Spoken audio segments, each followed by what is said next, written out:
Y como decía hace un rato en los anuncios, estamos o vamos a estar por un periodo de tiempo compartiendo la exposición del libro de Apocalipsis. Y comenzábamos el domingo anterior, el pastor David nos estaba exponiendo los primeros 8 versículos de este libro, que es un libro raro. Es un libro raro porque es una carta, pero no es una carta. Es un libro, vamos a decir, prácticamente único en su tipo en toda la escritura, a excepción de algunos fragmentos de algunos libros como Daniel. Entonces Apocalipsis es un libro raro en este sentido, pero es un libro maravilloso. Y yo quiero que usted se quede con esto en mente en todo este tiempo, donde vamos a estar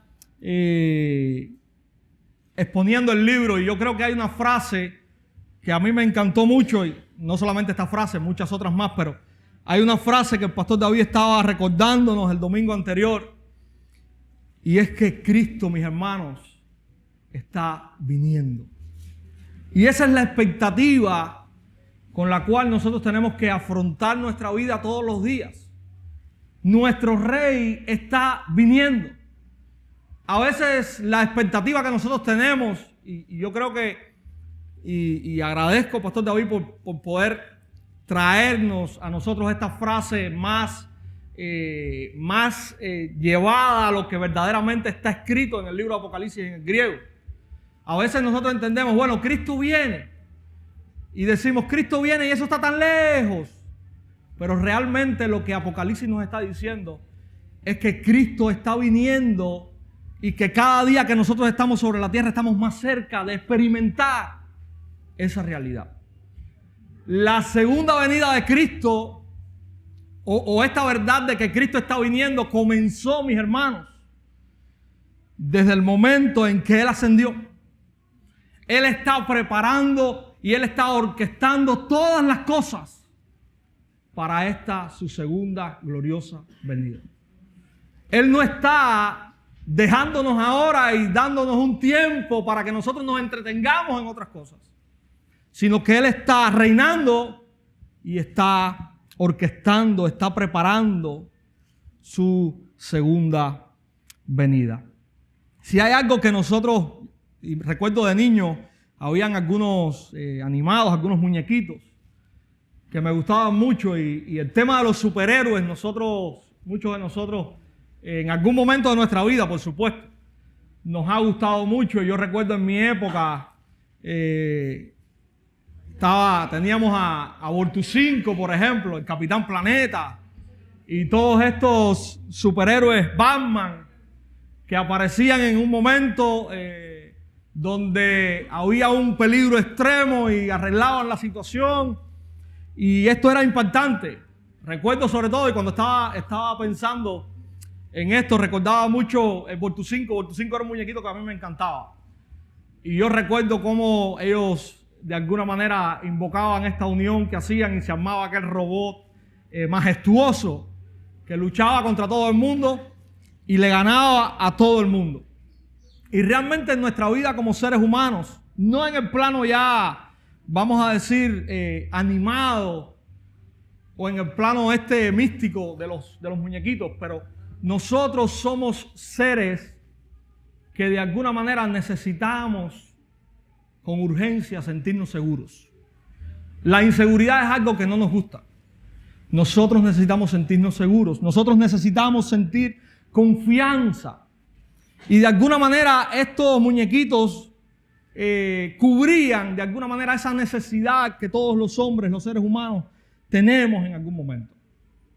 Hermanos, hoy vamos a estar viendo un texto en el libro de Apocalipsis que para mí es un texto magnífico. Yo quiero invitarles a abrir sus Biblias en Apocalipsis capítulo 1, versículos del 9 al 20. Y ahí nos vamos a estar viendo la imagen de un superhéroe de muñequitos o de animados, o de ahora lo que se habla mucho de esto de mangas y de cosas de estas coreanas, ahí vamos a estar viendo la imagen gloriosa del verdadero Rey de Reyes y Señor de Señores. Así que de esto, mis hermanos, es de lo que vamos a estar hablando hoy, vamos a estar exponiendo hoy. Abrimos nuestras Biblias en Apocalipsis capítulo 1, versículos del 9 al 20. Si usted lo tiene ahí ya, puede ponerse en pie. Leemos la Escritura. Dice así: yo, Juan, vuestro hermano y copartícipe vuestro en la tribulación, en el reino y en la paciencia de Jesucristo, estaba en la isla llamada Patmos por causa de la palabra de Dios y el testimonio de Jesucristo. Yo estaba en el Espíritu en el día del Señor y oí detrás de mí una gran voz como de trompeta que decía: yo soy el Alfa y la Omega, el primero y el último. Escribe en un libro lo que ves y envíalo a las 7 iglesias que están en Asia: a Éfeso, Esmirna, Pérgamo, Tiatira, Sardis, Filadelfia y Laodicea. Y me volví para ver la voz que hablaba conmigo, y vuelto vi 7 candeleros de oro, y en medio de los 7 candeleros a uno semejante al Hijo del Hombre, vestido de una ropa que llegaba hasta los pies, y ceñido por el pecho con un cinto de oro. Su cabeza y sus cabellos eran blancos como blanca lana, como nieve, sus ojos como llama de fuego, y sus pies semejantes al bronce bruñido, refulgente como en un horno, y su voz como estruendo de muchas aguas. Tenía en su diestra 7 estrellas, de su boca salía una espada aguda de 2 filos, y su rostro era como el sol cuando resplandece en su fuerza. Cuando le vi, caí como muerto a sus pies, y él puso su diestra sobre mí, diciéndome: no temas, yo soy el primero y el último, y el que vivo, y estuve muerto, mas he aquí que vivo por los siglos de los siglos. Amén. Y tengo las llaves de la muerte y del Hades. Escribe las cosas que has visto, y las que son, y las que han de ser después de estas. El misterio de las 7 estrellas que has visto en mi diestra, y de los 7 candeleros de oro. Las 7 estrellas son los ángeles de las 7 iglesias, y los 7 candeleros que has visto son las 7 iglesias. Padre, te alabamos, te glorificamos, Señor, y te agradecemos por tu bendita y santa palabra, Señor. Y es nuestra petición, Señor, que ahora tú nos ministres, que ahora tú nos alimentes con ella, Señor. Que tú la uses, Señor, conforme a tu voluntad, y que tú la uses, Señor, para edificar, para madurar, para alimentar a tu pueblo, Señor, que tanto necesita, Señor, de esto. Que por medio de tu Espíritu seamos confortados, seamos, Señor, exhortados, y que tú, Señor, te manifiestes, Señor, en esta mañana, por medio de tu palabra aquí. Que podamos ser fieles, Señor, a ella, que podamos ser claros, Señor, y que tú recibas la gloria y la honra en todo, Señor. En el nombre de Jesús oramos. Amén. Hermanos, esta es una visión gloriosa, y así hemos titulado el mensaje en esta mañana: la visión del Hijo de Dios. Y si hay una verdad que queremos o que vemos en este texto para nosotros en esta mañana, es una verdad que nos habla de confianza. Y es por eso que en esta mañana mi llamado, mi exhortación es que confiemos en el Cristo glorioso y soberano, porque Él está en medio de su iglesia. Confiemos en el Cristo glorioso y soberano, porque Él está en medio de su pueblo, mis hermanos. Y vamos a estar viendo en esta mañana esta exposición en 3 puntos. En primer lugar, vamos a estar viendo del versículo 9 al 11 el encargo que se le hace a Juan de escribir esta visión a las 7 iglesias. En los versículos del 12 al 16 tenemos esta gran visión, esta majestuosa visión del Hijo del Hombre. Y en los versículos 17 al 20 hay ánimo para nosotros, en primer lugar para el apóstol Juan y también para nosotros. Y es reafirmado el encargo que se le dio al comienzo de este texto. Como les decía, en primer lugar vamos a estar viendo este encargo que Juan recibe de poder escribir esta visión y de poder enviarla a las 7 iglesias. Comenzamos este texto y vemos cómo Juan se presenta o trae una segunda presentación. Ya el pastor David nos hablaba al inicio del capítulo 1. Juan está presentándose también y ahora lo vuelve a hacer, pero ahora lo hace de una manera diferente. Él se presenta, versículo 9, allí él le dice a estos hermanos que van a estar recibiendo esta carta en estas iglesias, él le dice: yo soy vuestro hermano y copartícipe vuestro en la tribulación, en el reino y en la paciencia de nuestro Señor Jesucristo. Juan está detallando allí cómo él se ve con relación a estas personas que van a ser los receptores de esta carta. Él no se presenta como Juan el apóstol, y bien podía haberlo hecho. Él se presenta como el hermano y copartícipe de la tribulación, del reino y de la paciencia de Jesucristo. Mis hermanos, el mensajero es alguien que está sufriendo al igual que los receptores de esta carta. Juan no está escribiendo desde una posición diferente a lo que está sufriendo o a lo que están sufriendo estas iglesias. Él dice que él está escribiendo siendo copartícipe con ellos de la tribulación. Y ya el pastor David les hablaba un poquito acerca del contexto de esta carta. Juan, y ahorita Juan nos va también a decir dónde él está y por qué está allí. Pero realmente este es un tiempo de tribulación para la iglesia. Precisamente el apóstol está en tribulación. Es un anciano que no está disfrutando de comodidades, ni aún está disfrutando de su propio hogar, sino que está pasando o escribiendo desde la tribulación. Pero está también recordando que no solamente él es copartícipe de la tribulación de ellos, sino que también es copartícipe del reino. Y Juan está recordándole a estos creyentes que no solamente están disfrutando de la tribulación, sino que también están disfrutando del glorioso reino de Dios. Y esto es importante, porque Apocalipsis es un libro de ánimo en medio de la tribulación. No solamente iglesias estamos atribulados, sino que también somos coherederos del glorioso reino de Dios. Y termina estas frases que usa Juan aquí hablando de paciencia, aunque paciencia no es la palabra específicamente que mejor pudiera traducir lo que Juan está diciendo aquí. Si usted va a la Nueva Biblia en las Américas, usted va a ver que la Nueva Biblia en las Américas traduce como perseverancia. Porque paciencia es una palabra pasiva. Pero lo que Juan está diciendo no tiene nada que ver con pasividad. Juan les está diciendo que mientras ellos están en tribulación, están en el reino de Dios y están perseverando en ese reino. La tribulación no es motivo para ellos de acongojarse o de echar atrás, sino que por medio de esta salutación, Juan les está recordando que en medio de la tribulación estamos en el reino y tenemos que perseverar en esto. De una manera magistral y de una manera corta, Juan está usando estas tres frases para recordarles esto a estos hermanos. Juan les está diciendo que él está en la isla de Patmos. Y esta no es una isla paradisíaca en el Caribe, donde Juan está de vacaciones. Hermanos, este es el Alcatraz antiguo. Esto es una prisión. Él está desterrado en una isla aproximadamente a 65 kilómetros al suroeste del puerto de Mileto.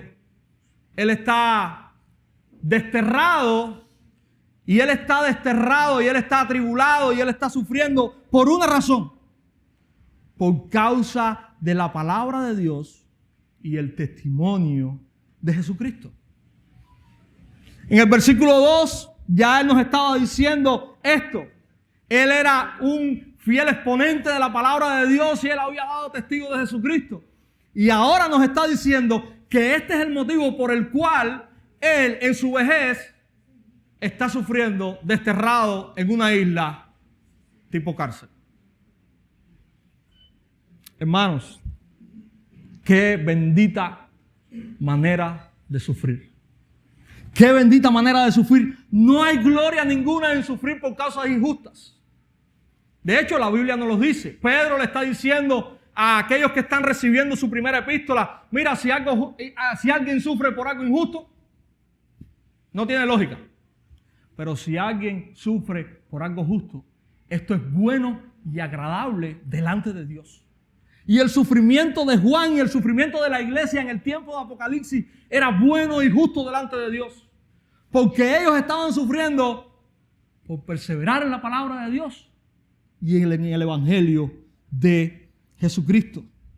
Ellos están recibiendo presión, ellos están queriendo ser doblegados ante la figura del César, pero ellos han decidido ser fieles a Jesucristo y ser fieles a la palabra de Dios. Así que bendita manera de sufrir. Mis hermanos, a veces este tipo de sufrimiento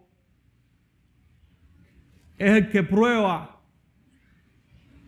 dónde están los verdaderos creyentes. El venir a la iglesia el domingo nos puede dar una idea. ¿Dónde están los verdaderos creyentes? Pero el verdadero termómetro de medir esto es el termómetro del sufrimiento. Cuando nosotros como creyentes decidimos ser fieles a la palabra de Dios y al evangelio de Jesucristo bajo cualquier consecuencia, eso es lo que nos está diciendo y lo que está determinando. Ahí hay un creyente. Y mis hermanos, esto es lo que está sucediendo. Esto es lo que está atravesando este anciano apóstol recluido en esta isla. Hermanos, esta es una gran enseñanza para nosotros.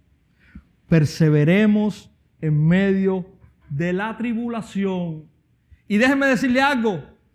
Y quizás algunos puedan decir, ahora sí se volvió loco. Pero quiero decirle esto. Y seamos contados como muy dichosos por ser afligidos por el bendito propósito de ser fiel a Dios, a su evangelio y a su palabra. Apocalipsis es un libro, como les decía al inicio, que es para dar ánimo, pero es para dar ánimo en medio de la tribulación.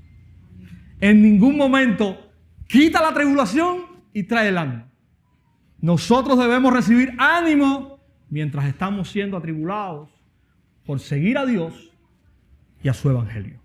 Y esta es la verdad, esta es la manera en que Juan está trayéndonos esta introducción en este capítulo 1, en este versículo inicial. Llegamos al versículo 10, mis hermanos, y él nos continúa narrando dónde él está y qué estaba haciendo. Dice que él estaba en el Espíritu en el día del Señor. Y yo no me voy a demorar mucho aquí explicando, y Apocalipsis es un libro que a veces necesita ser explicado. Y esta frase en el Espíritu no sabemos específicamente, pero no estaba Juan fuera de sus sentidos. Él estaba viendo claramente la imagen que estaba siendo traída a él. Y en el día del Señor, algunos dicen que esta es la primera vez en el Nuevo Testamento que se usa esta frase para referirse al domingo. Antiguamente usted puede leer en las cartas, usted puede leer en el libro de los Hechos, que la frase que se usaba era el primer día de la semana. Ahora Juan está diciéndonos el día del Señor. Y lo que sí sabemos es que esto no tiene nada que ver con el día del Señor del Antiguo Testamento, sino que es una frase que pudiera o que pareciera ser un anuncio de que él estaba quizás el domingo allí cuando escucha este sonido de esta gran trompeta que está sonando detrás de él y que de alguna manera lo lleva a escuchar lo que va a ser anunciado. Y este sonido de trompeta también es un sonido característico de la Escritura. Y este sonido de trompeta en la Escritura tiene dos connotaciones. La primera connotación es que siempre que usted escuche este sonido, quien va a hablar detrás de esto es Dios. Por ejemplo, usted va a Éxodo 19, está el preámbulo de cuando Dios entrega la ley al pueblo en el Sinaí. Dios le dice a Moisés, prepara al pueblo porque yo voy a hablar a ellos. Prepáralo, purifícalo. Y cuando Dios está llamando nuevamente a Moisés para que él suba a la montaña, dice que fue escuchado este sonido fuerte, retumbante de este cuerno que de alguna manera está anunciando que Dios va a hablar al pueblo. Y otra de las cosas es que cuando usted escucha esto en la Escritura, no solamente está la imagen de que Dios va a hablar, sino que como Dios va a hablar, el mensaje que va a ser traído es un mensaje importante. Es un mensaje que merita ser escuchado. Así que esta es la imagen que Juan nos presenta. En cuanto a esta introducción, él dice que él escucha esto, él está en este momento, él escucha esta gran voz como de trompeta. Y esta voz dice: yo soy el alfa y el omega, el primero y el último. Y ahí está la encomienda. Escribe en un libro lo que ves y envíalo a las 7 iglesias que están en Asia: a Éfeso, Esmirna, Pérgamo, Tiatira, Sardis, Filadelfia y la Odisea. Juan tiene una encomienda, le es dada una encomienda. Y la encomienda precisamente es: escribe esta visión a las 7 y envíala a estas 7 iglesias. Hay títulos también aquí que describen a la persona, al Dios majestuoso que va a dar esta visión, y ahorita los vamos a estar viendo más adelante. Pero mis hermanos, esto básicamente es lo que nosotros tenemos en primer momento, en el primer lugar, en el primer punto. Juan está saludando de alguna manera, o volviendo a saludar, y está de alguna manera describiendo cómo llega a él esta encomienda. En segundo lugar, en los versículos del 12 al 16, tenemos esta visión, la visión del Hijo del Hombre. De alguna manera vamos a leerla hasta el versículo 15a y vamos a estar compartiéndola. Dice ahí: me volví para ver la voz que hablaba conmigo, y vuelto vi 7 candeleros de oro, y en medio de los 7 candeleros a uno semejante al Hijo del Hombre, vestido de una ropa que llegaba hasta los pies y ceñido por el pecho con un cinto de oro. Su cabeza y sus cabellos eran blancos como blanca lana, como nieve, sus ojos como llama de fuego, y sus pies semejantes al bronce bruñido, refulgente como en un horno. Mis hermanos, esta imagen gloriosa, esta imagen, podemos decir, terrible para un ser humano, es una imagen que no es primera vez que es mostrada en la Escritura. Cuando usted va y abre su Biblia en el libro de Daniel, nosotros vemos cómo esta imagen de alguna manera es presentada también al profeta en el capítulo 7 y en el capítulo 10. Y voy a leer capítulo 7 de Daniel, versículos del 9 al 14 ahora, y presta atención para que vea las similitudes en los rasgos, en las características de esta visión que también Daniel está recibiendo. Dice a partir del versículo 9, capítulo 7 de Daniel: estuve mirando hasta que fueron puestos tronos y se sentó un anciano de días. Y escuchen las características de este anciano de días, cuyo vestido era blanco como la nieve y el pelo de su cabeza como lana limpia. Su trono llama de fuego y las ruedas del mismo fuego ardiente. Un río de fuego procedía y salía delante de él. Millares de millares le servían y millones de millones asistían delante de él. El juez se sentó y los libros fueron abiertos. Yo entonces miraba a causa del sonido de las grandes palabras que hablaba el cuerno. Miraba hasta que mataron a la bestia y su cuerpo fue destrozado y entregado para ser quemado en el fuego. Habían también quitado a las otras bestias su dominio, pero les había sido prolongada la vida hasta cierto tiempo. Miraba yo en la visión de la noche, y he aquí con las nubes del cielo venía uno como un hijo de hombre, que vino hasta el anciano de días. Y le hicieron acercarse delante de él, y le fue dado dominio, gloria y reino, para que todos los pueblos, naciones y lenguas le sirvieran. Su dominio es dominio eterno, que nunca pasará, y su reino uno que no será destruido. Daniel está hablando aquí, cuando se refiere al anciano de días, parece ser que Daniel está hablando de Dios Padre, está teniendo una visión. Esa visión tiene elementos, y al final de esa visión dice que fue presentado a alguien allí como un hijo de hombre. Y este hijo de hombre dice que le hicieron acercarse al anciano de días y le fue dado dominio, gloria y reino. Y usted puede ver toda esta visión, y literalmente aquí estamos hablando de Jesucristo. Daniel está viendo dos personas en esta visión. El anciano de días y uno como un hijo de hombre. Daniel 10, 5 y 6 nos dice: y alcé mis ojos y miré, y he aquí un varón vestido de lino y ceñido sus lomos de oro de Ufaz. Su cuerpo era como de berilo y su rostro parecía un relámpago y sus ojos como antorchas de fuego y sus brazos y sus pies como de color de bronce bruñido y el sonido de sus palabras como el estruendo de una multitud. Hermanos, esta es otra imagen de este hijo de hombre que es mostrado a Daniel. ¿Saben qué es lo interesante aquí?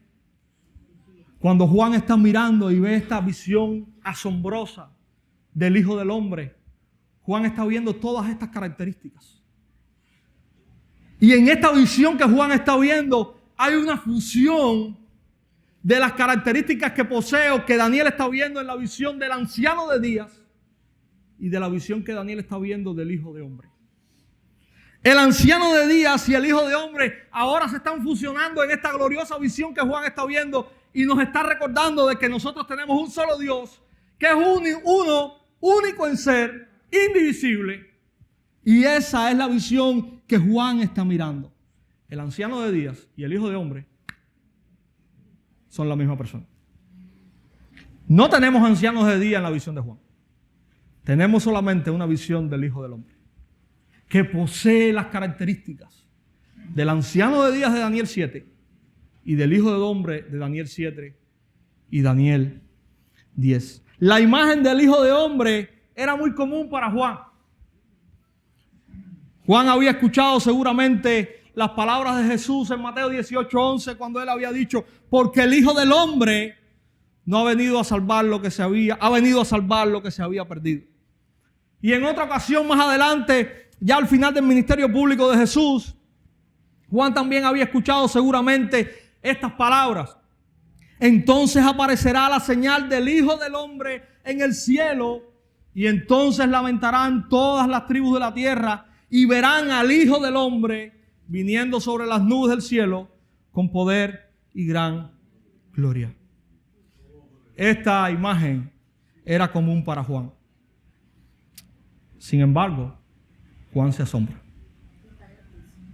Hermanos, esta visión, nuevamente les digo, nos recuerda que nuestro Dios es un Dios trino, indivisible, un solo ser, una sola esencia.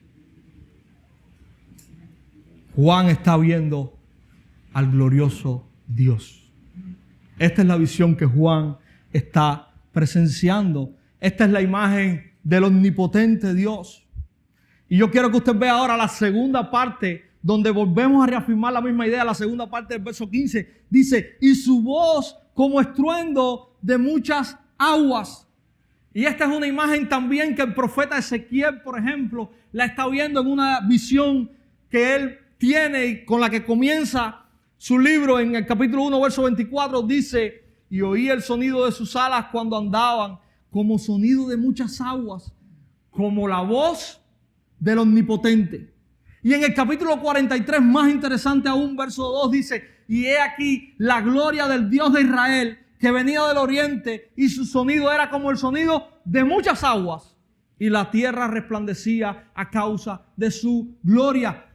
La visión que está teniendo Juan, lo que está viendo Juan, es lo mismo que está viendo Ezequiel. Es interesante, el Dios de Israel es el que está siendo presentado delante del apóstol Juan en esta visión de Apocalipsis. Ese que era inmenso, excelso, ese que estaba siendo manifestado como ese sonido de muchas aguas. Y ese que dice el profeta Ezequiel que la tierra resplandecía a causa de su gloria. Tanto Ezequiel como Daniel están describiendo la gloria de Dios en estas imágenes. Daniel hace una distinción. Juan está describiendo a una sola persona. Con estas dos distinciones que hace Daniel, Ezequiel nos está mostrando a ese Dios de Israel que es omnipotente. Qué interesante, mis hermanos. la imagen del Dios de Israel es la misma imagen del Dios de la iglesia en el Nuevo Testamento y específicamente en la visión de Juan. Qué interesante. Hermanos, los detalles que tenemos en el verso 16 los vamos a ver al final, porque al final están explicados. Alguien dijo, no deberíamos ver a Cristo ahora como un bebé en un pesebre. Ya no deberíamos verlo como si llevara una corona de espinas. Ya no deberíamos verlo como colgado en una cruz. Sino que ahora deberíamos verlo en la resplandeciente gloria de su majestad como el gobernante supremo del universo. Este es aquel en quien debemos confiar, porque solo Él es el Mesías, el único Señor y Salvador, la única esperanza de salvación para los hombres. Como debiéramos ver ahora a nuestro Salvador, es conforme a la imagen que Juan está viendo, presenciando en este texto. Señor glorioso, Señor majestuoso, lleno de gloria, lleno de poder, que está siendo presentado como aquel que está con su pueblo. Ahora, mis hermanos, miremos los últimos versículos del 17 al 20. Hay ánimo en estos versículos y hay una reafirmación del encargo que le fue hecho a Juan. Versículo 17 dice la Escritura: cuando le vi, caí como muerto a sus pies. Mis hermanos, Juan conocía a su Señor. Juan conocía al Hijo del Hombre.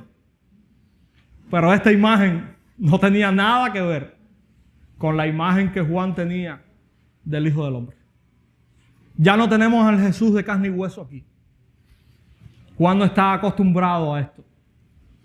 Tenemos a alguien glorioso, a alguien temible, a alguien que si no fuera por su misericordia nos consumiera. Y la respuesta de Juan al ver esto terrible que vio es caer de rodillas. Dice allí, ¿cómo? Muerto. Juan cae como resultado de ver la gloria del Hijo del Hombre.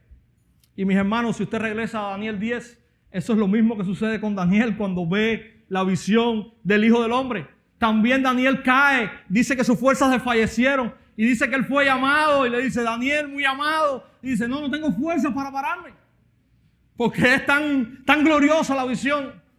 Mis hermanos, esta caída de Juan y la de Daniel no tiene nada que ver con lo que muchas veces escuchamos por ahí de estas caídas superficiales y ficticias que no son o no están dadas por experimentar la gloria de Dios, sino que están dadas muchas veces por el temor infundido desde este lugar a la congregación.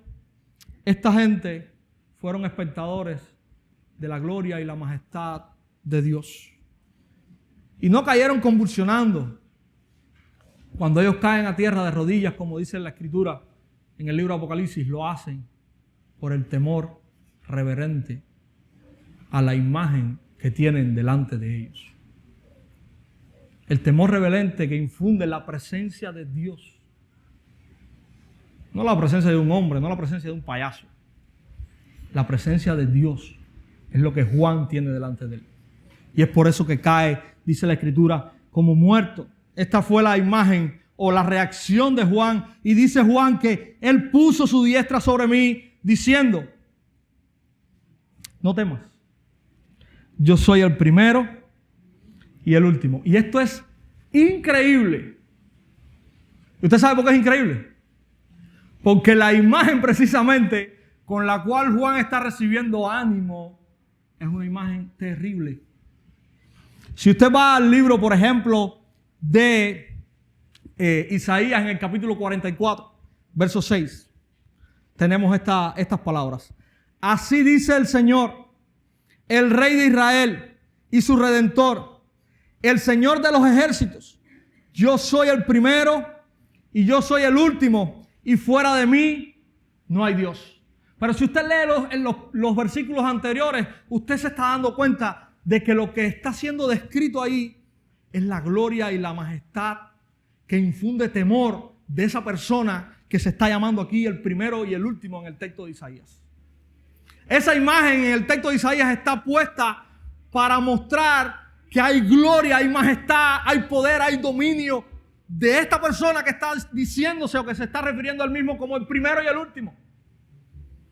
Sin embargo, en este pasaje, Juan está recibiendo ánimo, pudiéramos decir amoroso, con la mano derecha de su Señor, majestuoso, sobre él, recordándole que él es el primero y el último. Pero usted sabe qué, en el propio texto de Isaías, cuando usted continúa leyendo, aun cuando esta imagen está mostrándose potente, esta imagen se está mostrando también amorosa para su pueblo. Cuando usted llega y continúa leyendo después del versículo 6, Isaías, o por medio de Isaías, Dios está recordando que Él ha escogido a Jacob, que Él ha amado a Abraham y que Él es el Dios de su pueblo. Qué interesante. Una imagen terrible que sirve como ánimo, como consuelo a su pueblo. Funciona de estas dos maneras y esto es lo que esta imagen, este hijo de hombre que está siendo presentado en este texto está haciendo. Jehová es aquel Dios glorioso que está por encima de todo, pero es también el Dios cercano y amoroso para con su pueblo. Y Juan está recibiendo ánimo de este Dios que es un Dios trascendente, de este Dios que es un Dios inexplicable, incomparable, sumamente glorioso, pero que es el Dios que se ha acercado amorosamente a su pueblo. Y esto es lo que está sucediendo, mis hermanos, en esta imagen. Qué imagen tan gloriosa, mis hermanos. Versículo 18 continúa animando al apóstol Juan, y las palabras que tenemos aquí ahora dice: y el que vivo y estuve muerto, mas he aquí que vivo por los siglos de los siglos. Amén. El que vivo, no comienza esta descripción con la muerte, sino que él dice el que vivo, y está recordándonos de que Él es un Dios eterno. Él vive desde los siglos. Murió, y esta reflexión a la muerte también es una reflexión que trae consuelo. En este texto, mis hermanos, en esta frase, Juan está recibiendo ánimo de dos maneras. Dios es un Dios que vive, que está vivo desde la eternidad y lo estará, como dice al final de esta frase, por los siglos de los siglos. Pero también es un Dios que murió en un momento de la historia y de alguna manera esto nos recuerda el sacrificio de Cristo. Por Juan, que está recibiendo ánimo, por las iglesias que lo iban a recibir y por nosotros también. El Dios que vive desde la eternidad es el Dios que se ha entregado para rescatar a su pueblo y es el Dios que está trayendo ánimo a ese pueblo ahora mientras espera que Él regrese por segunda vez.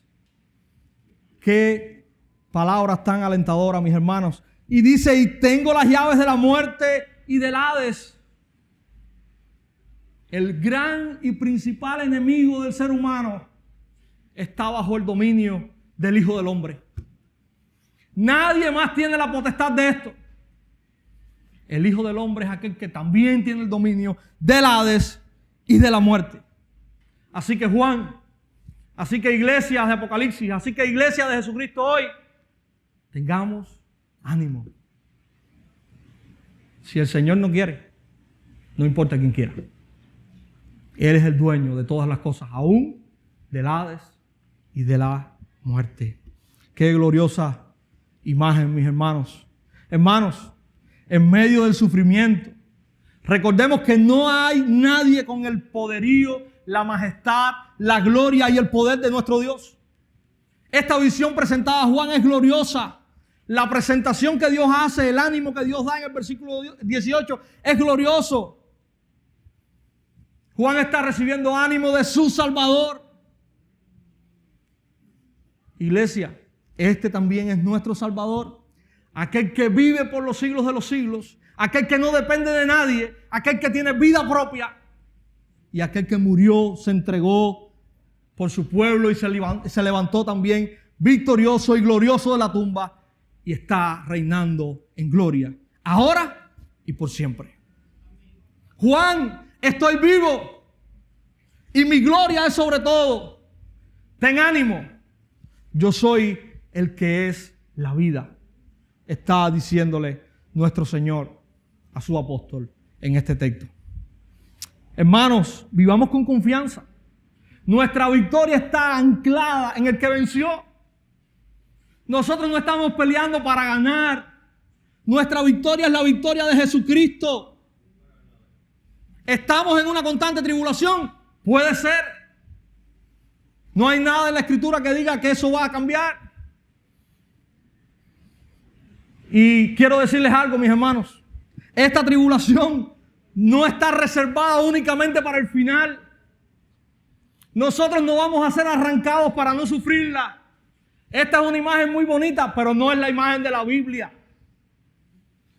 Desde en los libros del Nuevo Testamento, desde Apocalipsis, nosotros podemos entender que la iglesia es una iglesia sufriente, que es una iglesia que padece tribulación. Mis hermanos, el Señor Jesús sufrió tribulación y Él nos ha dicho que nosotros vamos a ser como Él. Pablo nos recuerda en Filipenses capítulo 1 al final, no solo a ustedes les he dado el creer en Cristo, sino también el padecer por su causa. Esta visión idealista es que los cristianos no sufren. El sufrimiento es al final y nosotros somos llevados antes. No. Nosotros tenemos que confiar y aprender a confiar en un Cristo que ha vencido y que está junto a nosotros en medio de esta tribulación momentánea y pasajera.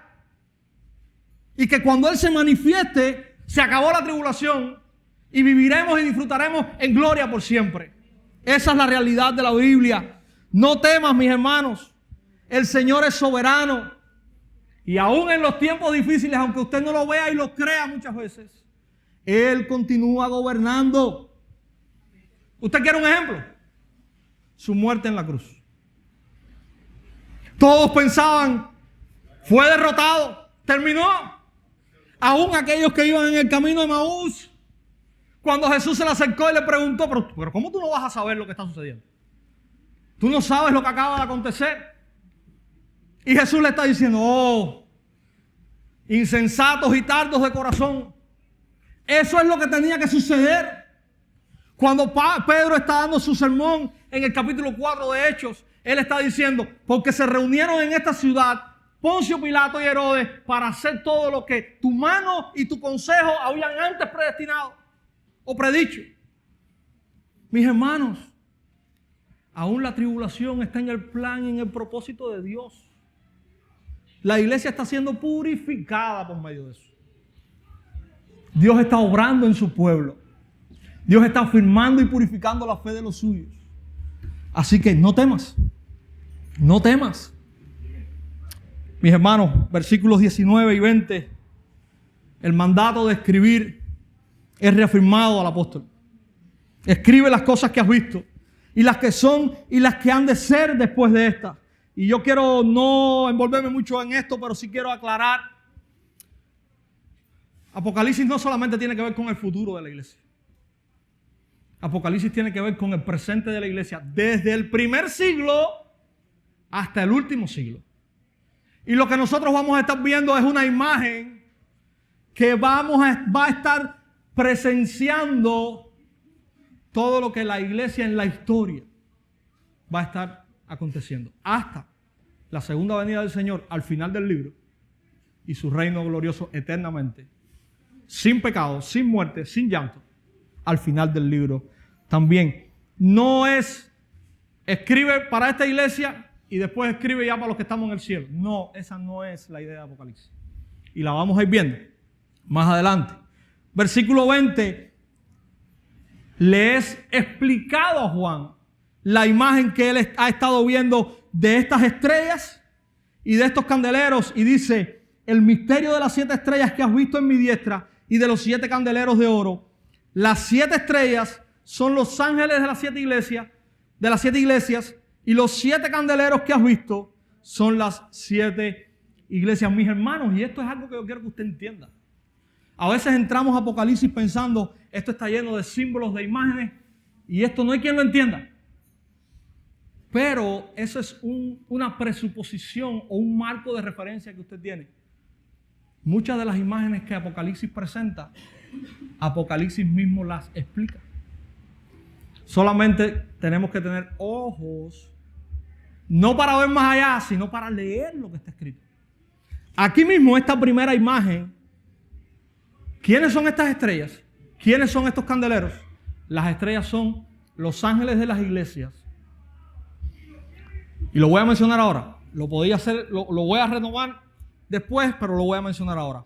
Ángeles, en este lenguaje, o en el lenguaje que se usa aquí, implica en primer lugar llanamente mensajeros. Aquellos que son mensajeros de esas iglesias.